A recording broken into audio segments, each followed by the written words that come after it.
जी। गायत्री मंत्र का उच्चारण, सस्वर उच्चारण।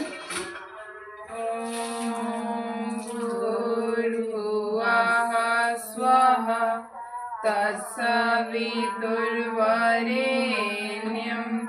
भर्गो देवस्य धीमहि धियो यो नः प्रचोदयात्।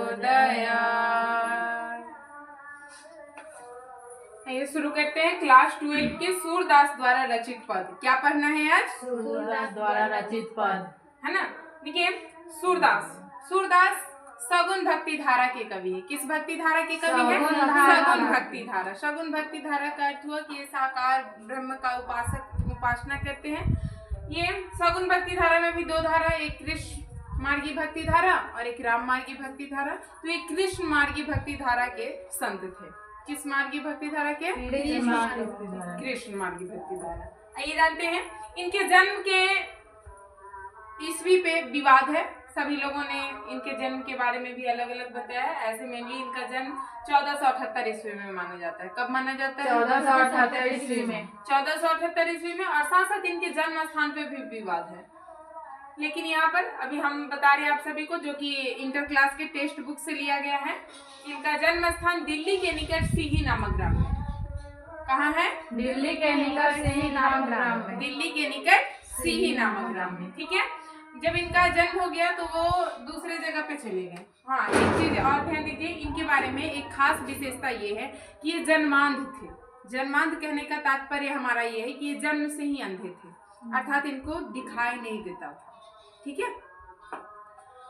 फिर भी देखिए, इनका निवास स्थान जो है ये दिल्ली में इनका जन्म हुआ। उसके बाद ये ब्रज क्षेत्र के निकट गौघाट वृंदावन में पारसोली ग्राम में रहने आ गए। वृंदावन के पारसोली ग्राम में रहने आ गए। अच्छा, ठीक है। ये वृंदावन जो है ये भगवान कृष्ण की धरती के रूप में फेमस है। भगवान कृष्ण की धरती के रूप में फेमस है, अर्थात यहाँ जितने भी लोग रहेंगे, जितने भी साधु संत, सभी भगवान कृष्ण की आराधना भक्ति करेंगे। तो वहीं पे इनको मिले थे महाप्रभु वल्लभाचार्य। कौन मिले थे? महाप्रभु वल्लभाचार्य। महाप्रभु वल्लभाचार्य, है ना, जिन्होंने इनको दीक्षा दिया था। किनको दीक्षा दिया था? सूरदास को। महाप्रभु वल्लभाचार्य जी ने इनको क्या किया था? दीक्षा दिया था। ठीक है। तो इनके गुरु कौन हो गए? सूरदास जी के गुरु महाप्रभु वल्लभाचार्य। ठीक। अब जानते हैं इनकी रचनाएं। इनकी रचनाएं हैं सूर सागर, साहित्य लहरी, राधा रसकेली और सुर सारावली। क्या क्या रचना है? सूर सागर, साहित्य लहरी, राधा रसकेली और सुर सारावली। ठीक है। यहाँ तक कोई दिक्कत? इन्होंने पूरे जीवन में भगवान कृष्ण का आराधना भक्ति किया है। और इनकी जो भी कविता है, अधिकांश कविताएं वात्सल्य रस से अभिभूत है। कौन से रस से अभिभूत है? वात्सल्य रस। वात्सल्य रस उस रस को कहते हैं जब एक माँ अपने बच्चे से जो प्रेम करती है तो उनके बीच का जो रस हुआ, प्रेम का जो रस, उस रस को हम वात्सल्य रस कहेंगे। उस रस को हम क्या कहेंगे? वात्सल्य रस। अर्थात जब हम बच्चे से प्रेम करते हैं, है ना, तो बाल रूप से इन्होंने प्रेम किया। बाल रूप का इन्होंने विश्लेषण, वर्णन ज्यादा किया है। अर्थात इनकी सारी अधिकांश कविताएं वात्सल्य रस से ही उत्प्रोत है। ठीक है। अब आगे देखते हैं। इनका जो निधन है वो 1583 ईस्वी में। सूरदास जी का निधन कब हुआ था? 1583 ईस्वी में। ठीक है। कोई दिक्कत? अब चलते हैं उनके द्वारा रचित पद। प्रथम पद जो है इनका सूर सागर से लिया गया है। और साथ साथ दो पद है इनके।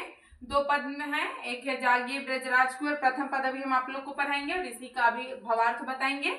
तो यहाँ जो ये सूरदास द्वारा रचित पद है, ये कहाँ से लिया गया है? सूर सागर से। कहाँ से लिया गया है? सूर सागर से। ठीक है। चलिए आइए पढ़ते हैं हम सूरदास द्वारा रचित प्रथम पद को। पढ़िएगा आप सभी लोग भी साथ में। जागिए ब्रजराज कुंवर, जागिए ब्रजराज कुंवर, कवल कुसुम फूले, कवल कुसुम फूले, कुमुद वृंद संकुचित भय, कुमुद वृंद संकुचित भय, भृंग लता भूले, भृंग लता भूले, तम चूर खगरोर सुनहु, तम चूर खगरोर सुनहु, बोलत बनिराई, बोलत बनिराई, राम भति गोखरी कानी में, राम भति गोखरी कानी में, बछरा हितधारी बछरा हितधारी विधु मलिन रवि प्रकाश विधु मलिन रवि प्रकाश गावत नर नारी गावत नर नारी सूर्य श्याम प्रातः उठाओ सूर्य श्याम प्रातः उठो अम्बुज कर धारी अम्बुज कर धारी। चलिए अब हम चलते हैं इसके भावार्थ की ओर। किसकी ओर चलते हैं? भावार्थ की ओर।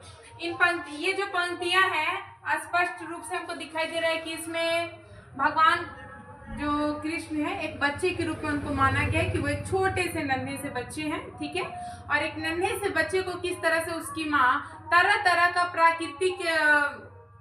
प्राकृतिक उसको कह सकते हैं सूचना, जो प्रकृति हमको सुबह होने की जो सूचनाएं देती है उन सूचनाओं को प्रदर्शित करते हुए यहाँ भगवान कृष्ण को उठने के लिए कहा जा रहा है, ठीक है। अच्छा, जब भोर होता है तो क्या होता है? सुबह होता है तो चिड़िया खुद चहचहाने लगती है, फूल खिलने लगते हैं, है ना, धीरे धीरे आकाश में लालिमा छाने लगती है। ये सब कुछ प्रकृति संकेत देती है कि चलिए सभी लोग उठ जाइए, क्या हो चुका है? सुबह हो चुका है ना। तो चलिए यहाँ पर भी किनको उठाना है?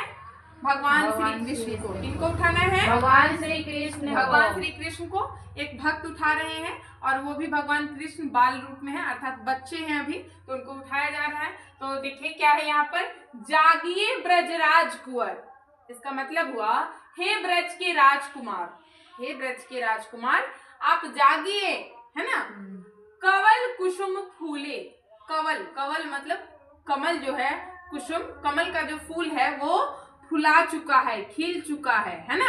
उसके बाद क्या है, कुमुद वृंद संकुचित भय। एक कुमुदनी का एक पेड़ होता है जो जिसको हम लोग ऐसे गांव में कहते हैं उसको जलकुंभी, है ना। वो उजला उजला खिला रहता है, जिधर भी खेत उसमें पानी जम जाएगा उस साइड वो रहते हैं। तो वो क्या होता है, वो रात में खिलता है और सुबह होते होते धीरे धीरे वो संकुचित हो जाता है, अर्थात सिमट करके फिर एक कली के रूप में बन जाता है। फिर रात होता है, पुनः वो धीरे धीरे धीरे धीरे खिलना प्रारंभ कर देता है, ठीक है। तो उसी के बारे में कहा जा रहा है कि अब सुबह हो चुका है और जो कुमुदनी है वो अब संकुचित हो गई, उसका जो वृंद यानी उसका जो फूल है वो धीरे धीरे सिकुड़ गया है, ठीक है। उसके बाद आगे चलते, भृंग लता भूले। भृंग, भृंग मतलब जो भौरे हैं वो सभी लताओं में भूले हुए, फूल की गमक में वो सभी अब मंडरा रहे हैं, उसकी खुशबू में भूल चुके हैं अपने आप को।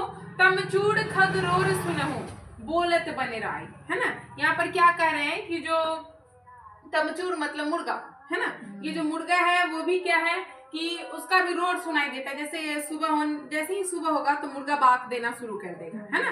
तो सुबह होने का एक संकेत ये भी है कि सुबह होता है तो क्या होता है, मुर्गा भी बाग देने लगता है। उसके बाद क्या है, राम भक्ति गौ खरी कानी में बछड़ा हित धाई। और गाय जो है खूब रभा रही है। गाय जो बोलती है उसको कहते हैं रभाना, गाय बोलती है उसको क्या कहते हैं, रभाना, है ना। तो गाय भी क्या हो रही है, रभा रही है अपने गौशाले में। हरिकनी मतलब क्या हुआ, गौशाले में जहाँ पे हम उसको रखे हुए हैं वहां पर गाय भी क्या हो रही है, रभा रही है। बछड़ा हितधाई, बछड़ा भी काफी उछल कूद कर रहा है और गाय इसलिए रभा रही ताकि वो अपने बच्चे को उठते उठते दूध पिलाती है ना। ऐसे भी आप लोग देखते हुएगा कि गांव में गाय सुबह हुई तो गाय पहले उठते उठते अपने बच्चिया को दूध पिलाएगी, उसके बाद वो खाना खाना शुरू कर देगी। विधु मलिन रवि प्रकाश गावत नर नारी। ये जो चांद का जो प्रकाश है ना, वो धीरे धीरे मलिन पड़ रहा है। और रवि का प्रकाश, रवि मतलब क्या हुआ, सूर्य। रवि मतलब क्या हुआ, सूर्य। विधु का प्रकाश जो मलिन हो चुका है, रात मतलब छट रही है धीरे धीरे, और रवि प्रकाशित हो रहा है, यानी सूर्य क्या हो रहा है, प्रकाशित हो रहा है, प्रकाशमान हो रहा है। सभी नर नारी प्राति गा रहे हैं। क्या गा रहे हैं, प्राति। देखिए भोर में जो गाना जो गाया जाता है उठने के लिए लोगों को, उसको कहते हैं प्राति। क्या कहते हैं, प्राति, है ना। तो यही जो नर नारी है वो क्या गा रहे हैं, पराती। तो यहाँ भी कह रहे हैं कि सूर श्याम प्रातः उठा अम्बुज कर धारी। तो सूरदास जी अपने बारे से कह रहे हैं कि सूरदास कह रहा है कि हे श्याम प्रातः हो उठा है, इतना सारा संकेत दिए सुबह होने का, इतना सारा संकेत देने के पश्चात सूरदास जी कह रहे कि हे अम्बुज करधारी। कर मतलब होता है हाथ, कर मतलब क्या होता है, हाथ। और हाथ में कमल धारण करने वाले कमलधारी भगवान। अम्बुज कमल मतलब अम्बुज को ही क्या है, कमल कहा जाता है, पर्यायवाची शब्द है उसका, ठीक है। तो यहाँ पर क्या है कि अपने कर में जो कमल धारण करने वाले कमलधारी भगवान है, अब क्या हो जाइए, आप उठ जाइए, सुबह हो चुका है ना। इस प्रकार से सूरदास जी विभिन्न प्रकार के प्राकृतिक संदेशों, प्राकृतिक संकेतों के द्वारा बताते हैं कि अब सुबह हो चुकी है और हे बाल गोपाल कृष्ण, हे हाथ में कमल धारण करने वाले कमलधारी भगवान, अब सुबह हो चुका है, अब आप क्या हो जाइए, उठ जाइए। ठीक है, इस प्रकार से विभिन्न प्रकार के संकेतों के द्वारा इस पद के माध्यम से सूरदास जी भगवान श्री कृष्ण को उठने का संकेत देते हैं, अर्थात उनको बहुत ही प्रेम भाव से अपने भावनाओं के द्वारा उनको उठाते हैं। ठीक है, अब इसके बाद इनका दूसरा पद है सूरदास जी द्वारा जो रचित है, उस पद को हम पढ़ेंगे नेक्स्ट क्लास में। ठीक है, आज के लिए इतना ही।